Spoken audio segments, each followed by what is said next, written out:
Vinod drawing room में बैठकर TV देख रहा था। मनीषा और सरला देवी दोनों किचन में थे। मनीषा बर्तन मांज रही थी, सरला देवी सुबह के नाश्ते की तैयारी में लगी थी। 9 साल की पिंकी स्कूल जाने की तैयारी कर रही थी। विनोद ने ड्राइंग रूम से ही ऊंची आवाज में कहा, मनीषा तुम्हारा पगार आ गया है? अगर आ गया है तो इस महीने की EMI तुम भर देना। मेरी सैलरी आने को अभी वक्त लगेगा। मनीषा ने किचन से ही सहमति जताई, जी जरूर भर दूंगी। इस बातचीत से पिंकी के कान खड़े हो गए, क्योंकि कल ही तो उसके स्कूल में सैलरी के बारे में सबको समझाया गया था, जिसमें बताया गया था कि हर काम के लिए एक निश्चित रकम मिलती है, जिसे सैलरी कहते हैं। इस बात की याद आते ही वह तुरंत किचन में दौड़ी। उसको ऐसे अचानक दौड़ते देख विनोद भी उसके पीछे पीछे गया। पिंकी ने अपनी दादी के पास जाकर उनसे पूछा, दादी आपको सैलरी नहीं मिलती है क्या? विनोद और मनीषा एक दूसरे की तरफ देखकर मंद मंद मुस्काए। सरला देवी ने पिंकी को समझाते हुए कहा, बच्चा, तुम्हारे मम्मी पापा ऑफिस जाते हैं, इसलिए उन्हें सैलरी मिलती है। मैं तो घर पर ही रहती हूँ ना, इसलिए मुझे सैलरी नहीं मिलती।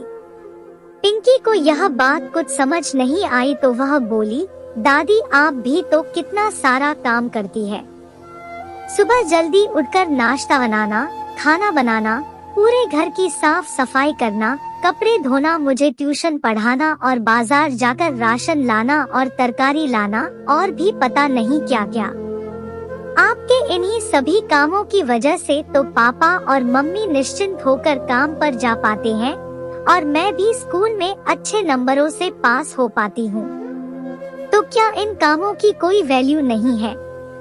पिंकी की बातें सुनकर कुछ पलों के लिए सब शांत हो गए।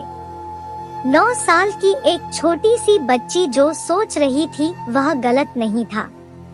विनोद और मनीषा के पास इसका कोई जवाब नहीं था, मगर सरला देवी के पास था। वह बोली, किसने कहा मुझे सैलरी नहीं मिलती?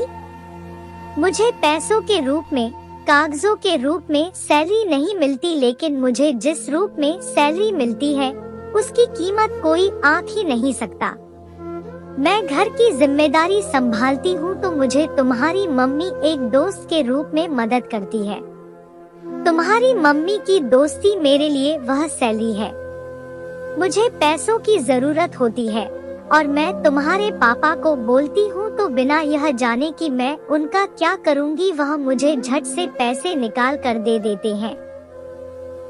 तुम्हारे पापा का यह विश्वास मेरी सैलरी है और तुम जो मुझे इतना प्यार करती हो, मेरे बारे में इतना सोचती हो, वह तो मेरा बोनस है। अब बताओ, क्या मुझे किसी से कम सैलरी मिलती है? दादी की बातें सुन पिंकी खुश होकर दादी के गले से लगते हुए बोली, अरे वाह दादी, आप तो बहुत अमीर है। सबके चेहरों पर बड़ी मुस्कान आ गई। मनीषा सरला देवी के पास आई, उनका हाथ पकड़कर बोली, मम्मी जी, हमने कभी इस बारे में सोचा ही नहीं, लेकिन आपको कभी इस बारे में विचार नहीं आता कि आपको भी सैलरी मिलनी चाहिए? कभी कभार, वह भी जब तुम लोगों को कुछ खरीद कर देना होता है तब थोड़ा सा बुरा लगता है, सरला देवी ने हिचकिचाते हुए कहा। पिंकी बीच में ही बोल पड़ी, तभी तो मैं आपसे कह रही थी दादी आप ट्यूशन शुरू कर दीजिए। विनोद और मनीषा सरला देवी की तरफ देखने लगे।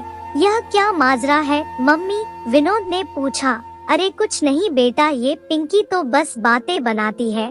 सरला देवी ने बात को टालने की कोशिश की। नहीं पापा, मैं आपको पूरी बात बताती हूँ। मेरी फ्रेंड रिंकू है ना, उसकी मम्मी एक बार मुझसे पूछ रही थी कि तुम हमेशा क्लास में अव्वल आती हो, हर विषय में अच्छे मार्क्स आते हैं, तुम कौन सी ट्यूशन क्लास से ट्यूशन लेगी हो? मुझे भी बताओ ताकि रिंकू को भी वही भेज सकूं। जब मैंने उनसे कहा कि मुझे तो मेरी दादी ही पढ़ाती है तो उन्हें बहुत आश्चर्य हुआ। फिर अगले दिन तो वह हमारे घर ही आ गई थी और दादी से मिलकर उन्हें रिंकू और उसके साथ 3-4 और बच्चों को ट्यूशन देने के लिए कह रही थी, लेकिन दादी ने मना कर दिया। दादी हाँ भी कैसे करती, उनके पास दिन भर इतना सारा काम जो रहता है। पिंकी ने सारी बात खुलकर कही। विनोद बोला, अरे माँ, आपको ट्यूशन पढ़ाना चाहिए। यह बात तो पक्की है कि आप पढ़ाती बहुत अच्छा है। देखिए, मुझे भी तो आपने ही पढ़ाया था, उसी की बदौलत मैं इतनी अच्छी नौकरी पर हूँ आज। और रही बात घर के कामों की, तो हम उसके लिए एक कामवाली रख देंगे, आप अपना वक्त ट्यूशन पढ़ाने के लिए दीजिए। सरला देवी ने थोड़ी आनाकानी की, लेकिन बेटा, बहू और पोती ने मिलकर उन्हें आखिरकार ट्यूशन चलाने के लिए मना ही लिया। 1 महीना बीत गया। सरला देवी ने उनके बहू, बेटे और पोती को एक अच्छे रेस्टोरेंट में अपने पैसों से खाना खिलाया।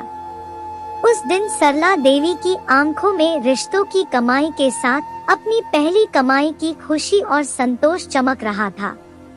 दोस्तों, माना कि जीवन में पैसा ही सब कुछ नहीं होता, लेकिन थोड़ा सा पैसा जो अपनों के लिए खर्च किया जाए और उससे जो खुशी मिलती है, उसकी बात ही कुछ और होती है। वीडियो अच्छा लगे तो लाइक, कमेंट और सब्सक्राइब करें।